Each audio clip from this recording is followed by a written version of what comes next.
Hi and welcome back. We're here on the Spruce Grove Public Library's YouTube channel, which is called SGPL Library Kids. And we have been away for a while doing other bits and pieces and story times for the younger kids. But we are back and we are going to be doing this chapter book. It is for our virtual reading club for kids. So if you haven't already joined that and had a look at some of the fun activities we have every month, then do go on our website and have a look at that. Now this book is for our month of March because our theme is food and food books and food reads and all that sort of stuff. So it's called Jasmine Taguchi and it's part of a series and it's called Mochi Queen. So we thought this would be an appropriate one to do and it looks pretty fun and I like the illustrations. So we're going to start with chapter 1 today. So let's get started. So chapter 1, a terrific idea. It was safest for me to hide in my room. Mom was scrubbing the guest bathroom, Dad was getting the cardboard boxes from the garage, and my big sister Sophie was sweeping the kitchen floor. I waited for my chance to escape the cleaning frenzy. I, Jasmine Taguchi, do not like to clean, but I do like to climb trees, eat dessert, and make messes. I'd rather do any of these things right now. I peeked out of my bedroom window. Dad has moved into the backyard. I tiptoed out of my room. I ran to the front door. And just as I was putting my hand on the doorknob, I heard the footsteps behind me. Jasmine Taguchi, where do you think you're going? I turned slowly to face my mother. We need to clean the house before everyone arrives tomorrow, Mum said. Now go help your sister. Walnuts! That's exactly what I was trying to avoid. Helping Sophie would mean that I did all the work while she bossed me around.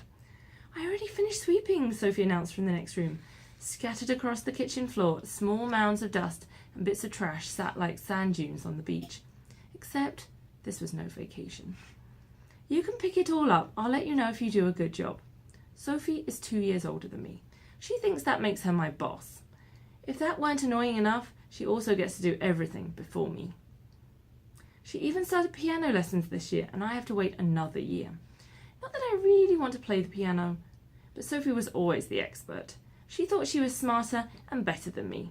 And just once, I wish I could do something first. Just once, I wanted to be the expert. As I swept the piles into the dustpan, Sophie climbed up onto the kitchen stool. It was like being higher up made her more in charge. This meant barking commands at me while she picked at the chipped nail polish on her fingernails. You missed a pile. Stop sweeping so hard, you're making the dust fly into the air. Don't spill or you'll have to clean it up. I sighed and swept. We were getting ready for Mochi Suki. Every year our relatives come over to our house to celebrate New Year's, and we spend the entire day making mochi, which are Japanese sweet rice cakes. It's hard work to make mochi, but there's a reward, eating the gooey treat afterwards. Actually, all the other relatives do the hard work. In my family, you had to be at least 10 years old to make mochi. This year would be Sophie's first time getting to help. I'm only 8, and once again, Sophie would get to do it before I did.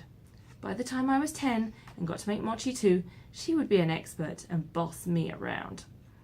That would take all the fun out of it. But this year, just like last year, I would be stuck babysitting. I bent over, scooped, and walked to the trash can to empty the dustpan. I did this 100 times at least. I wished I could help with the Mochi Suki. I didn't want to watch DVDs with my 4-year-old cousins. It wasn't fair. I was big enough to make mochi. I'm going to help make mochi, I said to Sophie. She kept picking at her orange nails. You're too little, you'll only get in the way. I'm big enough. Yesterday I noticed I came up to Sophie's chin, and during the summer I came up to her shoulder. I was growing. Just wait your turn, she said. This year, Sophie would sit at the table in the backyard with Mum and all the other women, and she would probably get to sit right next to Obachan, our grandma who came from Japan every year for the holidays. Stop pouting and finish cleaning, Sophie said. You'll get your turn at Mochi Suki when you're 10. I wish there was something I could do before her, something she could never do. I swept up another dust pile. Suddenly, I had an idea. It was tradition for Dad, the uncles, and the boy cousins to turn the cooked rice into the sticky mochi by pounding it into a stone bowl with a big wooden hammer. That's what I could do. I could pound mochi with the boys. What are you grinning about? Sophie scooted off the stool and took the dustpan from me. Sweep that floor again to make sure there's nothing left. You need to be strong to pound mochi. I was strong. So I swept the floor using all my muscles. "Stop!" Sophie screeched. "You almost hit me, Mom!" Jasmine tried to whack me in the head with a broom. Hitting Sophie sounded like good practice for pounding Mochi, but I knew it would only get me in trouble. So just then, Mom walked into the kitchen, her forehead wrinkled like it always does when she gets annoyed.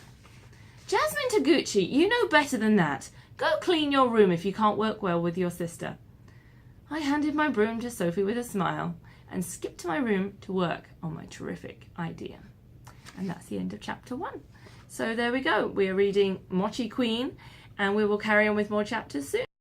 Thank you for joining us for Virtual Storytime this week. If you enjoyed this story, come and visit us in person at the library, give us a call or message us, and we will help you find more books, movies, video games, TV series, and so many more programs and services that we can offer you, all for the small price of a library card, which of course is free.